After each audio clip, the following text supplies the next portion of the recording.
Ankleshwar ડીવા road પર વરસાદી કાંસમાં ગત મોડી સાંજે મહિલા ખાબકી હતી. ગંભીર ઈજા પહોંચતા 108 દ્વારા સારવાર અર્થે ખસેડવામાં આવી હતી. ભરૂચી નાકાથી MS-29 કાંસ જોડાતી કાંસ પર મહાવીરનગર પાસે બનાવ બન્યો હતો, જેમાં સ્થાનિક લોકો મહિલાની મદદે આવી બહાર કાઢી હતી.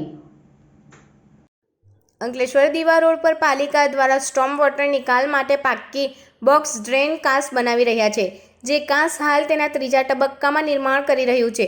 ત્યારે આ કાંસ પર પાણી નિકાલ માટે 20 થી 25 મીટર અંતરે ખુલ્લા બ્લોક બનાવ્યા છે. ત્યારે તેના પર ઢાંકણ કે ગ્રીલ લગાવવામાં આવી નથી. એને હાલ કાંસની કામગીરી ચાલી રહી છે.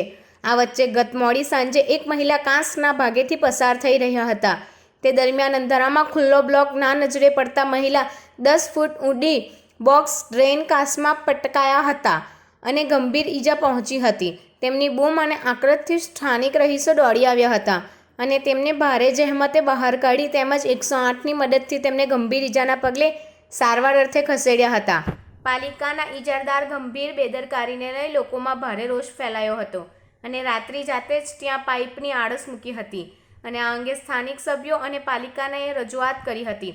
ઇજારદારની જીવલેણ બેદરકારીને લઈ સામાન્ય નાગરિક ભોગ બન્યા હતા. કામ ચાલુ હોવાનું કોઈ સાઇન બોર્ડ કે ભયજનક કોઈ નિશાન મૂકવામાં આવ્યું ન હતું. ત્યારે જીવલેણ ખુલ્લા બ્લોકને લઈ લોકોમાં પાલિકા સામે પોતાનો બળાપો કાઢ્યો હતો.